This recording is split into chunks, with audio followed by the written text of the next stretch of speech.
Hello, welcome to barrowsandwights. I'm Adrian, pronouns he, them, and I'm not making anything in this video. But I am planning a lot of things at the moment, and while I was making lists and looking for materials, I realized that I have a lot of shirts upcoming. Part of this is just because there are a lot of shirts that I want to make. I've also discovered that I'm approaching that period in my wardrobe where items that I have been wearing for a long time are no longer repairable, especially in my work wardrobe.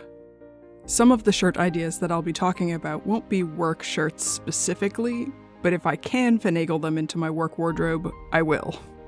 For the sake of organizing this video into something coherent, I've sorted my list into two categories: history-based designs and costume recreations.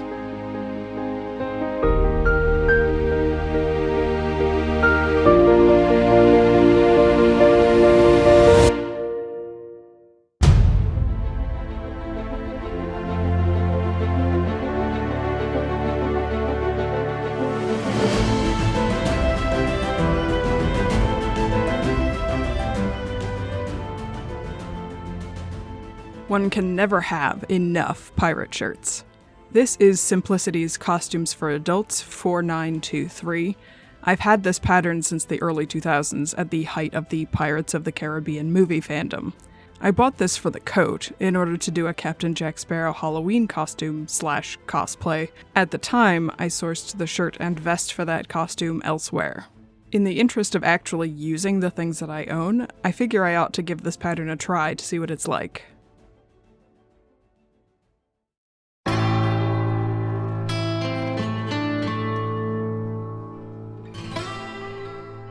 This is Simplicity Pattern 2895, made in conjunction with Buckaroo Bobbin's Pattern Company.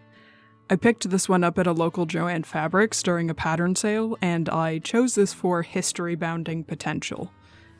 I was more interested in the waistcoat and frock coat, but this shirt has some features that I haven't done on other shirts before. It has a rounded collar, a back yoke that sort of extends over the shoulders to the front, and a long placket in the front instead of a full-length button band. So I'm actually pretty excited to go ahead and give that a go.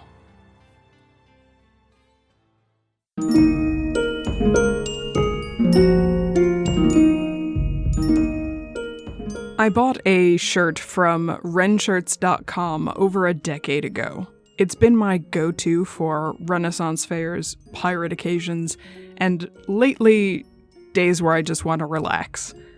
It's one of the most comfortable shirts that I own, and I feel more comfortable about this whole having a corporeal form situation in this shirt than I do in most things. However, because it's over 10 years old, and I've primarily worn it as a base layer in a multi-layered costume during the hottest months of summer, it's a little worse for wear. I will, of course, continue to wear the existing shirt until it dies, but I'd like to take a pattern off of it and make a new one in a different color.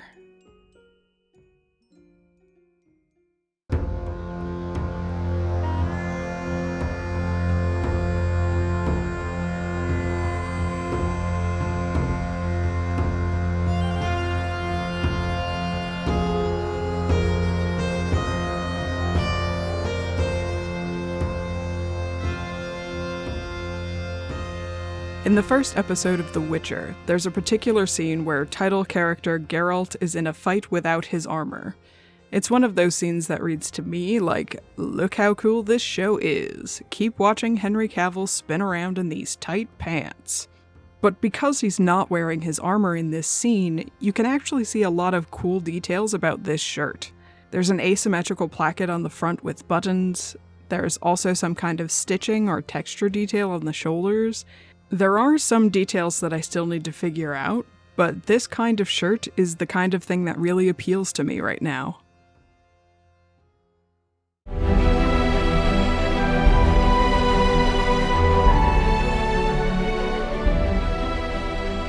The Letter for the King is a short fantasy adventure series on Netflix. I found myself really enjoying this series a couple of times, watching it repeatedly over the past couple of years.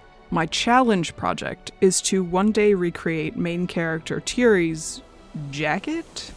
I'm not entirely sure what you would call this garment, but there is some incredible craftsmanship in this costume. I'm just not sure I'm ready to tackle that piece right now. The shirt he wears under it, however, looks super comfortable and like it would be relatively easy to make. I have some yellow fabric from an eBay listing that's the right weight and drape to recreate this. I just need to over-dye it because it's currently a shade of yellow that is not great for my personal preference.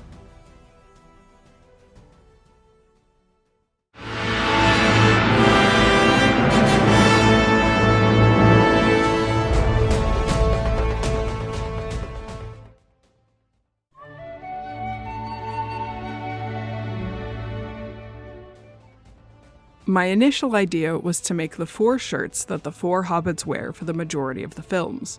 With the current state of my historically inspired wardrobe, I find myself reaching for the neutral shirts most often because they can be used with any combination of trouser and waistcoat. The hobbits all have shirts in that sort of natural off-white color. Sam's shirt is the most basic, simple rectangular collar with a running stitch decoration, simple cuffs, and minimal sleeve poof. Frodo's main shirt also seems pretty simple with a short, upright, rounded collar stand and more poof in the sleeve. There's a little bit of engineering that I need to figure out for Merry's collar because it looks like the collar isn't a separate piece sewn onto the body. It looks like the shape of the collar is built into the body pieces and is sewn with a facing. Unfortunately, he's the hobbit we see least in just his shirt or without his jacket, so I may have to experiment to get this collar right. And then Pippin. Peregrine Took of the great Smeals of Tuckborough, where members of his family have governed as thanes for nearly the whole history of the Shire. He is the fanciest of fancy hobbit boys.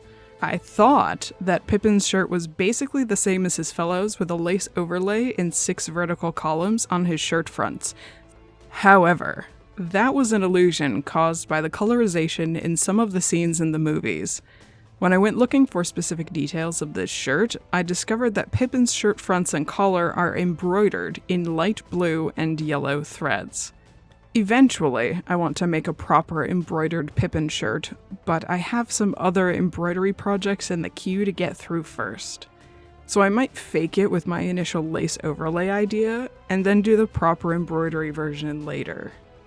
And then, of course, when I was rewatching Lord of the Rings, I rediscovered that blue-green shirt that Frodo wears at the beginning of Fellowship, and I want that one too.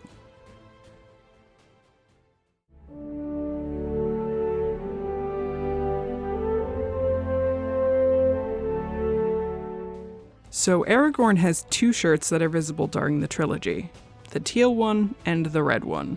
I aim to make both. He starts out the journey with the teal one.